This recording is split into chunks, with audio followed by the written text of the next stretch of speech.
اب یہ ہے بہت پیاری آیت ہماری خواتین کے لیے قابل غور. نیک بیویاں تو وہ ہیں جو تابع دار ہوں، اطاعت کیش ہوں، مردوں کا کہنا مانے، ان کی اطاعت کرے. حافظات للغیب، اور غیب میں ان کے لیے محافظ بنے، ان کے مال کی بھی حفاظت کرے. یہ نہیں یہ خیانت کر کے اب شوہر تو گیا ہوا جو چاہو اس کے بال میں سے جس کو میں جو چاہوں دے دوں، نہیں، یہ اس کا مال جو ہے وہ اسی کا ہے، اس کی خیانت نہیں کرے گی، وہ امانت کے ساتھ حفاظت کرے گی. اور اس کے علاوہ اپنے نفس کی حفاظت کرے گی، اس لیے کہ وہ بھی اب شوہر کی امانت ہے. اب اس کا جو بھی جنسی معاملہ ہے وہ اس کے اپنے اختیار میں نہیں رہا. اس کو مل کے بزا کہتے ہیں ہماری فقہ کے اندر، کہ در حقیقت اس کا اختیار کامل اب شوہر کے ہاتھ میں آ چکا ہے. اس کے جنسی اعضاء جو ہے وہ شوہر کے کنٹرول میں، مل کے بزا، ملکیت گویا کہ اس کی ہے. لہذا اس میں کوئی خیانت اگر وہ کر رہی ہے تو وہ بھی اس کے خلاف ہو جائے گا. فالصالحات قانتات، تو نیک بیویاں وہ ہوتی ہیں جو تابع دار ہو، فرما بردار ہو، اور غیب میں یعنی شوہروں کی عدم موجودگی میں جبکہ وہ موجود نہیں ہے حفاظت کرنے والی ہوں، اور وہ حفاظت مال کی بھی اور ان کا اپنے نفس کی بھی. اور یہ کام آسان نہیں ہے، آپ کو معلوم ہے. شوہر کبھی 4 مہینے کے لیے باہر چلا گیا ہے، کبھی 1 سال کے لیے باہر چلا گیا ہے. عورت کے لیے اپنے نفس کو تھامے رکھنا، اپنی جنسی خواہشات کو، فرض کی جوان عورت ہے، اس کی بھی تو نفسانی خواہشات ہیں، تو آسان کام نہیں ہے. یہی وجہ ہے، آپ کے علم میں ہوگا کہ واقعہ بڑا عجیب پیش آیا تھا، اس کو بیان کرتے ہوئے شرم بھی آتی ہے. حضرت عمر رضی اللہ تعالیٰ عنہ اپنے رات کے گشت میں ایک مکان کے پاس سے گزر رہے تھے، تو انہوں نے سنا کہ ایک عورت جو ہے وہ بڑے درد بھرے الفاظ میں کچھ گا رہی ہے. اگر مجھے اللہ اور اس کے رسول کا فرق کا خوف نہ ہوتا تو تم دیکھتے کہ اس وقت میری چارپائی جو ہے چرچرا رہی ہو. تو اس پر حضرت عمر جو ہے وہ دم تنبہ ہوا کہ ہمارے لوگ جو ہیں جہاد پر جاتے ہیں، سال بھر تک واپس نہیں آتے، تو اس سے تو سوسائٹی کے اندر بہت زیادہ جو ہے ایک اندیشہ اور خطرہ پیدا ہو جائے گا. تو انہوں نے اب دیکھیے یہ بات بھی کہ دین میں کوئی شرم اور حیا اس معاملے میں نہیں ہے، کہ اپنی بیٹی سے پوچھا، حضرت حفصہ سے. اب وہ بیٹی بھی ہے اور ام المومنین بھی ہے، حضور کی اہلیہ ہے تو ام المومنین ہے، لہذا حضرت عمر کے لیے بھی ماں کے درجے میں ہے، اگرچہ ہے حضرت عمر کی صاحبزادی.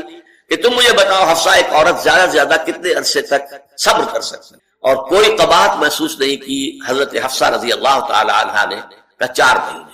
تو پھر انہوں نے یہ آرڈر نافذ کر دیا، کوئی مجاہد 4 مہینے سے زیادہ جو ہے وہ بحث پر نہ رہے، لازماً وہ آئے چھٹی لے کر اور وہ گھر پہنچے. آپ اس کی روشنی میں دیکھیے جو کچھ ہمارے ہاں ہو رہا ہے. امارات میں جو لوگ کام کرتے ہیں، سعودی عرب میں کام کرتے ہیں، باہر کے ممالک میں کام کرتے ہیں، جوان بیویوں کو یہاں چھوڑ جائے، پھر جو قصے ہوتے ہیں، جو سکینڈلز ہوتے ہیں، پھر جب وہ شوہر صاحب تشریف لاتے ہیں تو وہ دیور اور بیوی جو ہے مل کر اسے قتل کرتے ہیں. اس لیے کہ یہاں تو دنیا بدل چکی ہے، دیور کی اور بھابھی کے رشتہ کچھ اور ہی بن چکا ہے، لہذا وہ قتل بھی کرتے ہیں، مال بھی سارا لے لیتے ہیں. یہ ساری خبریں آپ اخبارات میں پڑھتے ہیں. تو یہ کیوں ہے؟ فطرت کے خلاف ایک طرز عمل آپ اختیار کر رہے ہیں. یا تو اپنی فیملیز کو ساتھ لے کر جائیے، یا یہ ہے کہ پھر یہ وقفہ کا جو ہے معاملہ زیادہ، میں سمجھتا ہوں اس حدیث کے بعد جو حضرت عمر کا فیصلہ تھا 4 مہینے کا، اس سے زائد جو ہے باہر سٹے کرنا، اپنے گھر نہ آنا، ایک اعتبار سے گناہ کے درجے کی بات ہو جائے گی.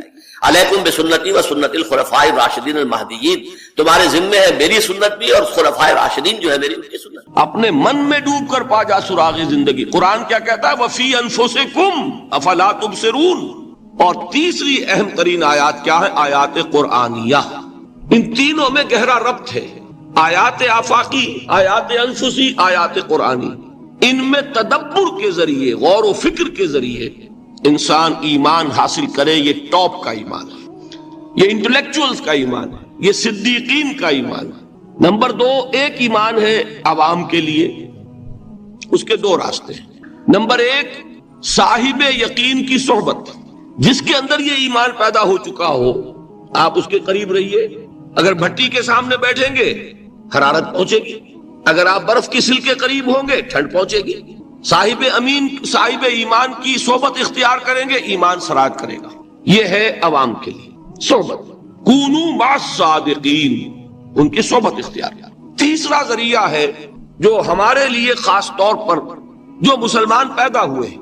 اب ایک بچہ ہے 7 سال کا، آپ نے نماز پڑھنے کی عادت ڈال دی، پڑھ رہا، اگرچہ غیر شعوری عمر سے شروع کر دیا، اس کو روزہ رکھتا ہے، 9 برس کا ہو گیا، روزہ رکھنا شروع کیا. یہ اعمال جو ہیں ان سے بھی ایک یقین پیدا ہوتا ہے. جیسے یقین سے عمل پیدا ہوتا ہے، ایسے ہی عمل سے بھی یقین پیدا ہوتا ہے. جب مداومت کرتے رہیں گے اس پر تو اس سے بھی ایک یقین کی کیفیت انسان میں پیدا ہو جاتی ہے. سورہ حجرات میں جو بحث آئی ہے اس کے آخر میں یہی ہے کہ اے نبی، یہ بدو جو دعوے دار ہے ایمان کے، یہ آپ پر احسان دھر رہے ہیں. یمنون علیک ان اسلموا قل لا تمنوا علی اسلامکم بل اللہ یمن علیکم ان ہداکم للایمان ان کنتم صادقین. یہ آپ پر احسان دھر رہے ہیں کہ ایمان لے آیا. نبی ان سے کہیے مجھ پر اپنے ایمان کا کوئی احسان نہ دھرو، اپنے اسلام کا، بلکہ اللہ تم پر احسان دھرتا ہے کہ اس نے تمہیں ایمان کے راستے پر ڈال دیا ہے. جب اسلام پر آ گئے ہو تو عمل کرتے رہو گے. ان تطیعوا اللہ ورسولہ، اگر عمل کرتے رہو گے تو اس عمل کے ذریعے سے بھی تمہارے اندر ایمان پیدا ہو جائے گا. تو یہ تین راستے ذہن میں رکھیے. جو عوام ہے غور و فکر، سوچ بچار، اس کی صلاحیت نہیں یا مواقع نہیں، ان کے لیے یہ دو راستے ہیں، یقین بذریعہ عمل اور یقین بذریعہ صحبت. یہاں سے اٹھا رہے ہیں لوگوں کو، بار بار یہیں آ جاتے ہیں. یہاں پر لیکن ان کو دقت ہوتی، یہاں پہ کوئی صاحب پہلے سے روک دیا کرے نا، جو بعد میں گڑبڑ ہوتی. کہیں بولیں گے. تو ایک ایمان ہے انٹلیکچوئلز کا، صدیقین کا، جن کو قرآن کہتا ہے اولو الالباب الذین یعقلون ان فی خلق السماوات والارض واختلاف اللیل والنہار لآیات لأولی الالباب. ہوش مندوں کے لیے، عقل مندوں کے لیے، غور و فکر کرنے والوں کے لیے، اصحاب دانش و بینش کے لیے ہماری کائنات میں ہماری نشانیاں ہیں. غور کرو اور ہمیں پہچانو، خود اپنے اندر جھانکو اور ہمیں پہچانو. اور ہماری آیات جو ہیں ہمارے کلام کی، اس کی آیات جو ہیں ان میں وہ ایمان رچا بسا ہوا ہے. ان پر غور کرو، غوطہ زنی کرو. قرآن میں ہو غوطہ زن ہے مرد مسلمان. یہ ہے ٹاپ کا ایمان، یہ ہے اصل وہ ایمان کہ جو مطلوب ہے. اب باقی حضرات جو ہیں ان کے قریب رہیں گے، ایمان حاصل کر لیں گے، اور جو اعمال اللہ نے بتائے ہیں ان پر عمل کرتے رہیں گے، ایمان حاصل. اب دوسری بات کی طرف آئیے. نفاق سے کیسے بچا جائے، اس کے لیے بھی تین عمل ہیں. پہلی چیز، اور دو چیزیں تو وہ ہیں کہ جو سورہ منافقون ہی کے دوسرے رکوع میں بیان ہوئی. پریونشن کیسے ہوگی، بچو گے کیسے؟ دوام ذکر، اللہ کو یاد رکھو. یا ایھا الذین آمنوا لا تلہکم اموالکم ولا اولادکم عن ذکر اللہ ومن یفعل ذلک فاولئک هم الخاسرون. دل کو غفلت میں مت آنے دو.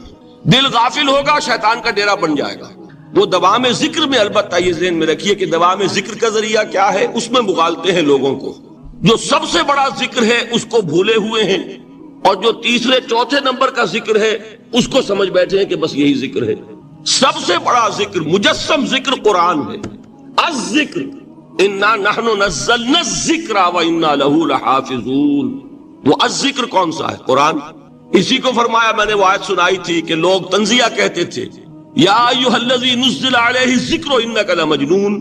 حضور سے مخاطب ہو کر کہتے ہیں فلاں جس کے اوپر کے اس کے خیال کے مطابق ذکر نازل ہوا ہے، ہم تو تمہیں پاگل سمجھتے ہیں.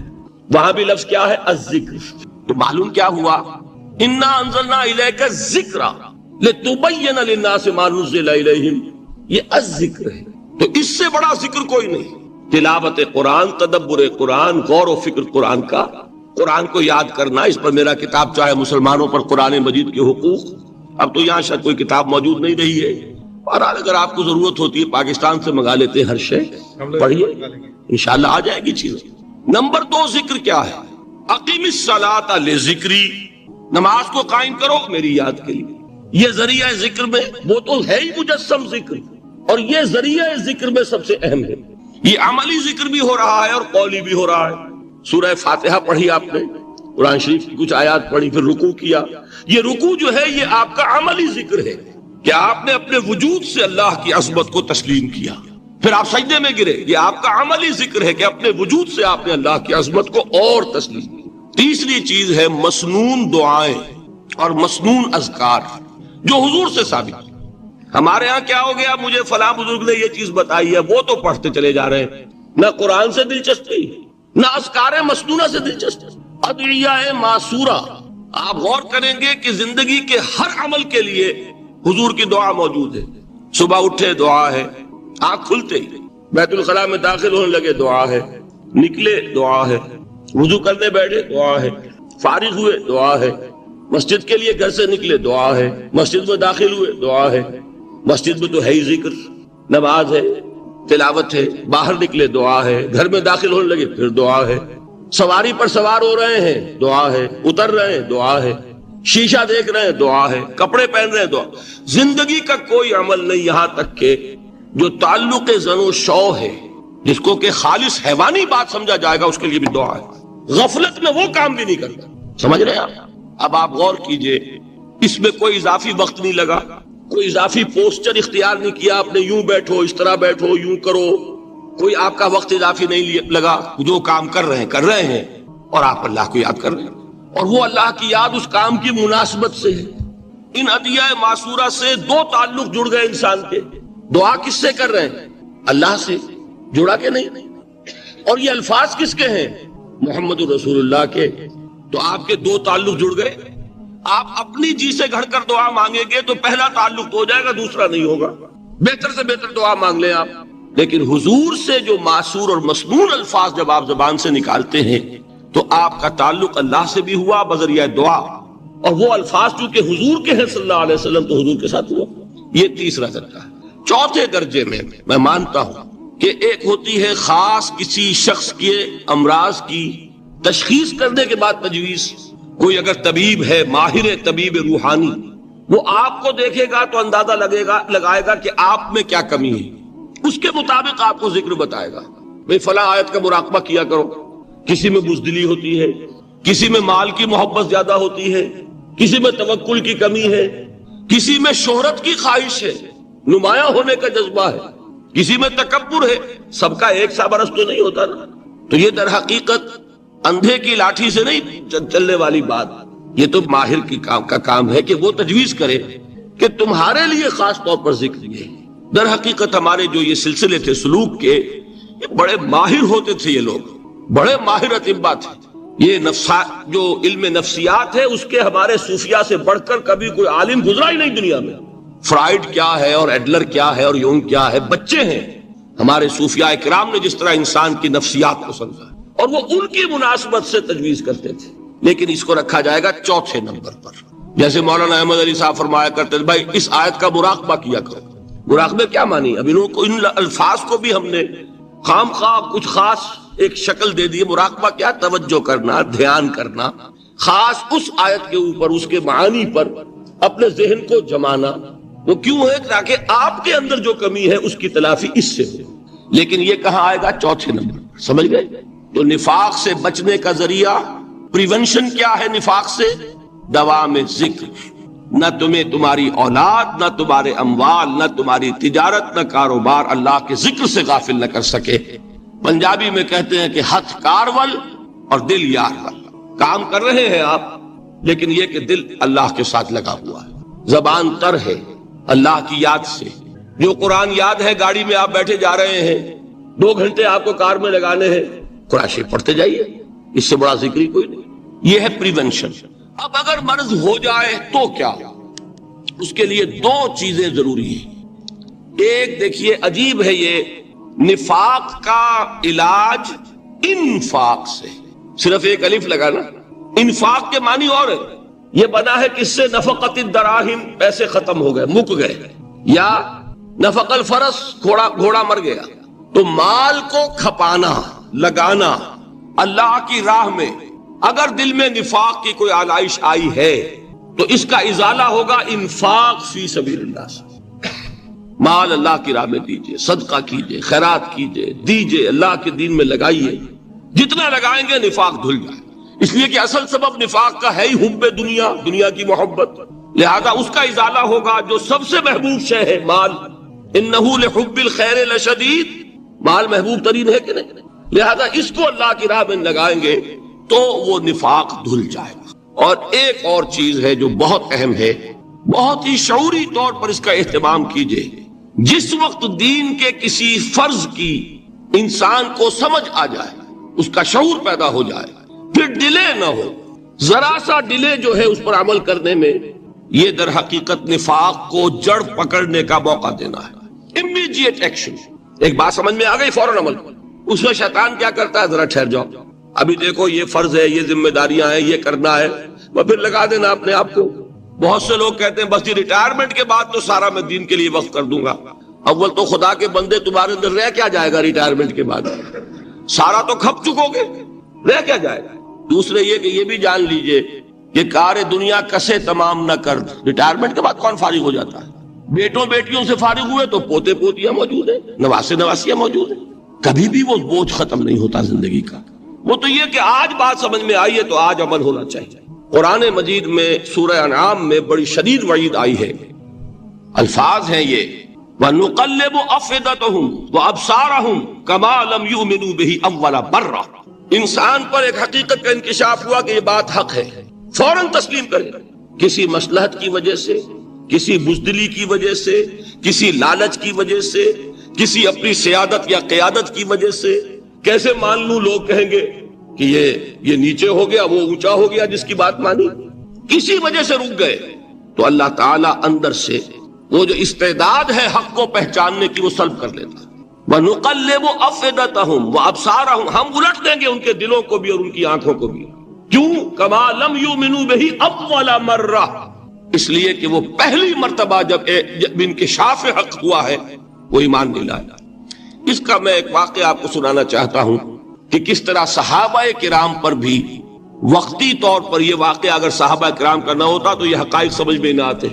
غزوہ تبوک کے موقع پر یہ میں جملہ انکمپلیٹ رہ گیا، ضعف ایمان کا حملہ ہو جاتا تھا، نفاق کا نہیں معاذ اللہ، لیکن ضعف ایمانی کی اگلی منزل شروع ہو جاتی ہے نا نفاق. جہاں جھوٹ بولنا شروع کیا نفاق، جھوٹی قسمیں کھانی شروع کی سیکنڈ سٹیج، اور جہاں مومنین صادقین سے بغض اور عداوت پیدا ہو گیا وہ تھرڈ سٹیج. تو وہ ضعف ایمان کا کیسے ہوتا ہے یہ حضرت کعب ابن مالک نے بڑی تفصیل سے بیان کیا ہے. غزوہ تبوک کے موقع پر جہاں منافقین نے آ کر جھوٹے بہانے بنائے، جھوٹی قسمیں کھائیں اور حضور سے ایگزمپشن لے لی، چھٹی لے لی، رخصت لے لی، وہاں 3 ایسے صحابہ بھی تھے جو مومن صادق تھے، لیکن وقتی طور پر شیطان نے انہیں ورغلایا. کیسے ورغلایا وہ سمجھ لیجیے. کعب ابن مالک نے تفصیل سے بیان کیا ہے، اور میرے نزدیک یہ جہاں تک میرا مطالعہ ہے طویل ترین حدیث ہے، بخاری اور مسلم میں بھی موجود ہے. حضور جب واپس آئے ہیں اور اب آپ نے ایک ایک کو بلایا. جن لوگوں نے تو پہلے جھوٹی قسمیں کھا لی تھی ان کو تو بلانے کی ضرورت نہیں تھی، لیکن کچھ لوگ ایسے بھی تھے کہ جنہوں نے ایگزمپشن بھی نہیں لی تھی اور گئے بھی نہیں تھے. اب ان کو آپ نے ایک ایک کر کے پیشی ہوئی. آپ کیوں نہیں گئے تھے؟ تو اب جو منافقین تھے ان میں سے انہوں نے اس موقع پہ جھوٹی قسمیں کھا لی. خدا کی قسم حضور ہم تو بالکل تیار تھے، پوری میں نے تیاری بھی کر لی تھی، پورا ارادہ تھا، یہ وقتی طور پر یہ مصیبت مجھ پر آ پڑی. جس نے قسم کھائی انہوں نے کہا اچھا ٹھیک ہے جائیے. کعب ابن مالک کی باری آئی تو ان کے الفاظ اپنے یہ کہ جب میں پیش ہوا تو حضور کے چہرے مبارک پر ایک غصے والی مسکراہٹ تھی. زہر خند کہتے ہیں، ایک مسکراہٹ ہے لیکن غصے کے ساتھ، غضبناک. آپ فرمائیے آپ کیوں نہیں گئے؟ حضرت کعب یہ فرماتے ہیں کہ میں نے عرض کیا کہ حضور زبان میرے پاس بھی ہے، جھوٹ میں بھی بول سکتا ہوں، لیکن جھوٹ بول کر میں اس وقت آپ کی ناراضگی سے تو بچ جاؤں گا لیکن اللہ کے پکڑ سے نہیں بچ سکوں گا. میں اعتراف کرتا ہوں کہ جتنا صحت مند میں اس زمانے میں تھا کبھی نہیں تھا، جتنا فارغ البال اس وقت تھا کہ میرے پاس ساز و سامان موجود تھا راستے کے لیے، اتنا میں کبھی نہیں تھا. لیکن ہوا کیا؟ ہوا یہ کہ مجھے میرے نفس نے، شیطان نے پٹی پڑھائی.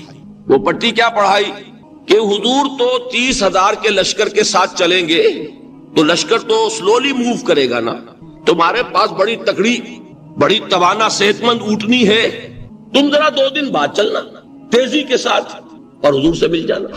بس یہ تاخیر کاربار. تو انہیں خیال آیا کہ ابھی 2 دن گھر کی ٹھنڈی چھاؤں ہے، میں یہاں پہ جو آرام ہے وہ کر لوں. مجھے جگر کا شعر یاد آیا ہے کہ تپتی راہیں مجھ کو پکاریں، دامن پکڑے چھاؤں گھنیری. ایک طرف فرض کی پکار ہے، اس میں تو ظاہر بات ہے کہ وہ تپتی راہیں ہیں. لا تنفروا فی الحر سنا چکا ہوں آیت. یہاں گھر میں نخلستان میں کھجوروں کی چھاؤں میں اہل و عیال میں یہ ٹھنڈی چھاؤں جو ہے یہ پکڑ رہی ہے. بھائی 2 دن ٹھہر کے چلے جانا، ٹھیک ہے، کوئی نیت میں خرابی نہیں نا. اس کے بعد پھر جب ابھی 2 دن اور ٹھہر جاؤ، یہ تو بڑا لمبا سفر ہے، ذرا تیز اور دوڑ لینا. تو فرماتے ہیں کہ حضور میں اسی طریقے سے تاخیر و تعویق میں پڑا رہا، یہاں تک کہ ایک روز اچانک مجھ پر یہ چیز منکشف ہوئی کہ اب تو میں چاہے کتنا بھی تیز چل لوں میں آپ سے نہیں مل سکتا. میرے اعصاب ڈھیلے ہو گئے، اس طرح میں محروم رہ گیا.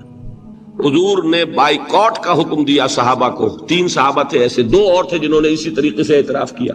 حضور نے حکم دے دیا کوئی ان سے گفتگو نہ کرے، سوشل بائیکاٹ. بڑی سخت سزا تھی جو دی گئی ہے، اس کی بڑی تفاصیل ہے.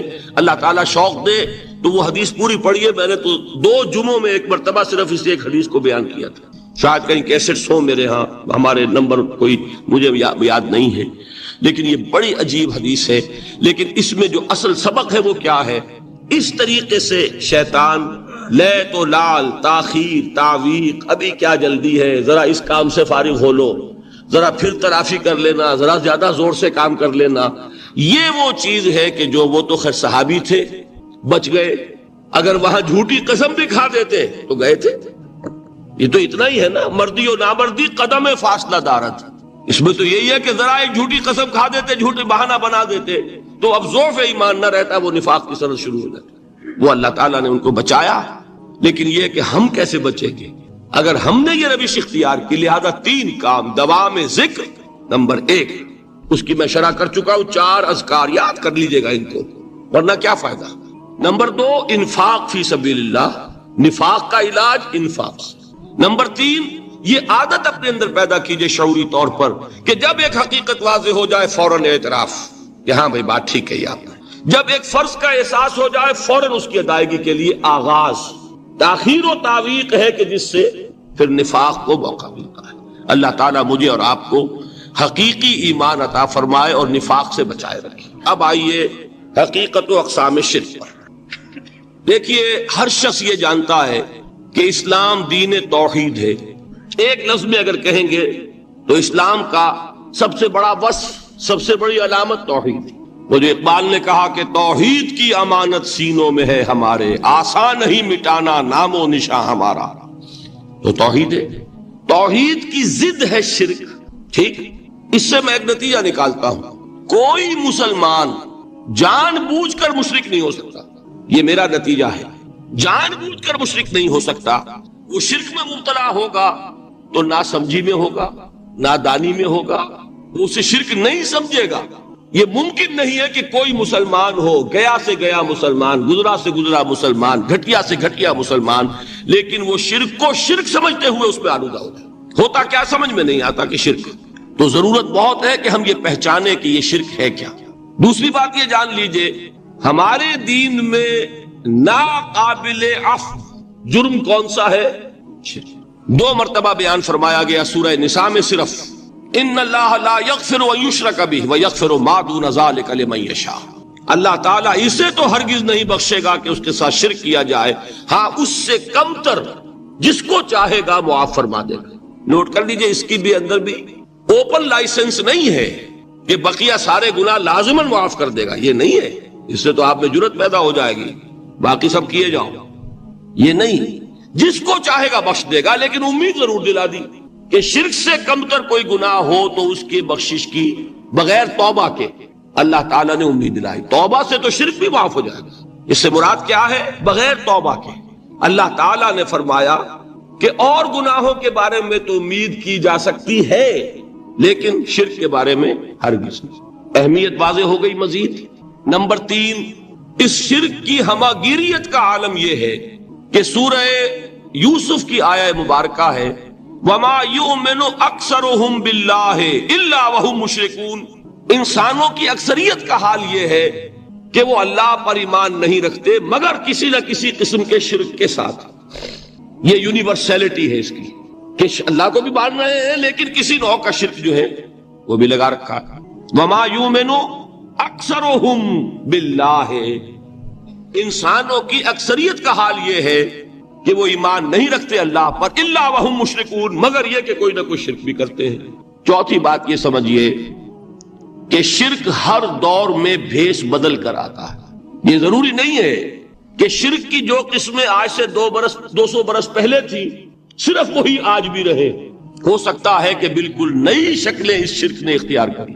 اس سے کیا نتیجہ نکلا کہ اگر اجتہادی بصیرت نہیں ہوگی تو ہو سکتا ہے کہ ایک شخص جو ہمارے سابق علماء نے لکھ دیا کہ یہ چیز شرک، یہ چیز شرک، یہ چیز شرک، یہ چیز شرک، آج سے 500 برس پہلے کا انسان بڑے سے بڑا عالم دین اپنے زمانے کے شرک کو پہچان کر تو لکھ سکتا ہے، اس سے تو آپ بچ رہے ہیں۔ امام ابن تیمیہ نے اس کو شرک قرار دیا، اس کو شرک قرار دیا، اس کو شرک قرار دیا، کوئی شخص ہے جو اس سے تو بچ گیا۔ امام صاحب کی دی ہوئی بصیرت سے اس نے ان جو اقسام ہے شرک کی ان کو پہچان لیا، لیکن یہ عین ممکن ہے کہ آج کے شرک کو وہ نہ پہچان رہا ہو، اپنی جگہ وہ سمجھ رہا ہو اپنے آپ کو بہت بڑا موحد، جبکہ اس دور کا جو شرک ہے اس میں ملوث ہو۔ اس کو میں نے کہا ہے کہ اس شرک کے بارے میں بڑی اجتہادی بصیرت کی ضرورت ہے۔ فارسی کا ایک شعر ہے، بڑا پیارا شعر ہے، بہر رنگے کے خواہی جامہ می پوش، من انداز قدت رامی شناسا۔ اپنے محبوب سے کہہ رہا ہے شاعر کہ تم جس طرح کا چاہو لبادہ اوڑھ لو، میں تمہیں تمہارے قد سے پہچان لوں گا۔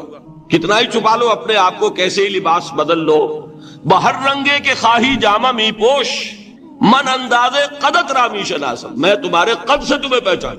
یہ اگر بصیرت نہ ہو کہ شرک کو اس کے قد سے پہچان سکیں آپ، اس کے لیے ضرورت ہے اصولوں کی۔ دیکھیے جس طرح الجبرا کے اصول ہوتے ہیں، فارمولا ہے، فارمولا ہاتھ میں آ گیا، اب مسئلے حل کرتے چلے جا رہے ہیں، آپ اپلائی کرنے کی دیر ہے فارمولے کی۔ اگر آپ نے صرف گنتی کر کے کسی زمانے کے شرک وہ تو سمجھ لیے، لیکن وہ بصیرت باطنی حاصل نہیں ہوئی، اجتہادی بصیرت، وہ اصول ہاتھ میں نہیں آئے کہ جس سے آپ پہچان سکیں، تو ہو سکتا ہے کہ اس دور کے شرک کو آپ نہ پہچان سکیں۔ اس کے لیے ضرورت ہے کہ اصل اصول ہاتھ میں آ جائیں تاکہ اصولوں کو اپلائی کریں۔ ایک بات مجھ سے اور سن لیجئے، میرا اپنا یہ تاثر ہے، ہمارے دین میں خیر، بھلائی، نیکی، چاہے وہ نظریے کی ہو، علم کی ہو، عقیدے کی ہو، عمل کی ہو، اخلاق کی ہو، وہ سب کیا ہے؟ وہ توحید ہی کے شجرہ طیبہ کی شاخیں ہیں۔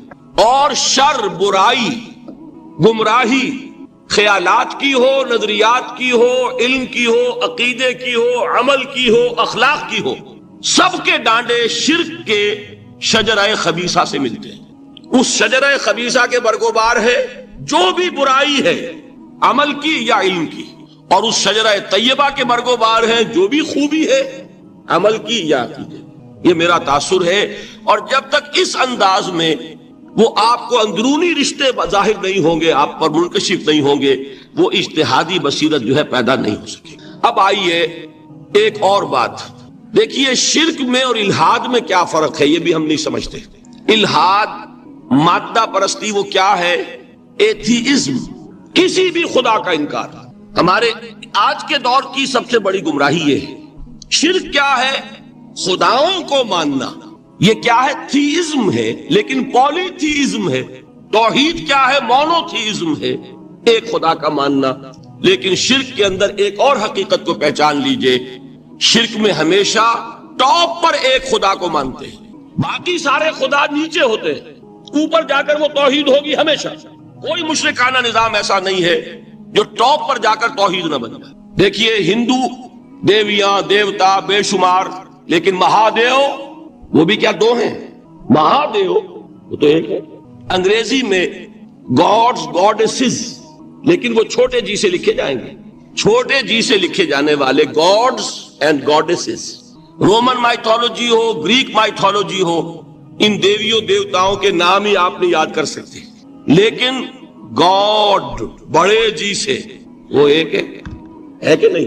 ٹاپ پر جو ہے وہ ایک ہے، اس کو وہ بھی مانتے ہیں کہ اومنی پوٹنٹ، اومنیشنٹ، اومنی پریزنٹ، علی کل شیء قدیر، بکل شیء علیم، ہر جگہ موجود، وہ تو ایک ہی ہے۔ وہ تو کیپٹل جی سے لکھا جائے گا، باقی اس کے نیچے فوج ہے دیویوں کی، دیوتاؤں کی، خداؤں کی اور خدانیوں کی، وہ گاڈز اینڈ گاڈیسز ہیں۔ عرب میں کیا تھا؟ میں نے پہلے آپ کو وہ دو مثالیں دے دی ہیں، تیسری اور ایران کی لے لیجئے، خیر کا خدا اور شر کا خدا، اور ایک یزداں، ایک اہرمن، ٹھیک، سنویت ہو گئی نا، دو خداؤں کو مانا، لیکن وہی ہے جو خدائے خدائے گاں، خداؤں کا خدا، اس کو ایک ہی مانتے ہیں۔ یہی معاملہ عرب میں تھا۔ اللہ وہ ایک ہی تھا ان کے ہاں۔ قرآن میں آتا ہے ان سے پوچھئے وَلَئِن سَأَلْتَهُم مَّنْ خَلَقَ السَّمَاوَاتِ وَالْأَرْضَ لَيَقُولُنَّ اللَّهُ، جب ان سے کہا جاتا ہے کہ کس نے پیدا کیا آسمان اور زمین کو، یہ فوراً کہیں گے اللہ نے۔ فَأَنَّىٰ يُؤْفَكُونَ، تو یہ ماننے کے بعد کدھر جا رہے ہیں؟ وہ کیا کہتے تھے کہ وہ بڑا اللہ تو ایک ہی ہے، لیکن چھوٹے آلہہ ہیں۔ آلہہ اور اللہ میں وہی فرق ہے جو کیپٹل جی کا گاڈ اور چھوٹے جی سے گاڈز اینڈ گاڈیسز، وہی فرق ہے کہ جو مہادیو اور دیویوں اور دیوتاؤں میں ہے، وہی وہاں تھا۔ اللہ وہ ایک اور سپریم، سب سے بالا تر، اس سے اوپر کوئی نہیں، تخلیق میں اس کا کوئی ساجی نہیں، لیکن اس نے کچھ آلہہ ہیں جنہیں کچھ اختیارات تقسیم کیے ہوئے، کچھ اس کے لاڈلی ہستیاں ہیں جو سفارش کر سکتی ہیں. بس یہ شرک تھا مشرکین مکہ کا. بات سمجھ رہے ہیں؟ اس کا جائزہ لیں گے تو آپ کو، اور جو آج شرک کی اقسام میں بیان کروں گا اس کو ہاتھ میں لیں گے تو کسی موحد کا تلاش کرنا مشکل ہو جائے گا. ڈھونڈ اب ان کو چراغ رخ زیبا لے کر. آج جن کا نام مسلمان ہے ان کی اکثریت کسی نہ کسی نوع کے شرک میں مبتلا ہے. اب آئیے اقسام شرک. اقسام شرک میں بھی وہی کیفیت ہے جو نفاق کے بارے میں میں نے عرض کی تھی کہ ایک تقسیم یہ ہے جو علماء نے کی ہے، ایک ہے عقیدے کا نفاق، ایک ہے عمل کا نفاق. اسی طرح ایک ہے عقیدے کا شرک، ایک ہے عمل کا شرک. عقیدے میں نہیں ہے، عمل میں ہے. ایک تقسیم آپ نے سنی ہوگی شرک جلی، شرک خفی. ایک ہے ننگا شرک، کھلم کھلا شرک. ایک ہے چھپا ہوا شرک جو نظر نہیں آتا. لیکن ایک مغالطہ اپنے دل سے نکال دیجئے، بعض لوگ شرک خفی کو شرک نہیں سمجھتے. یہ بہت بڑی غلطی ہے. اگر وہ شرک نہ ہوتا تو حضور اسے شرک نہ کہتے.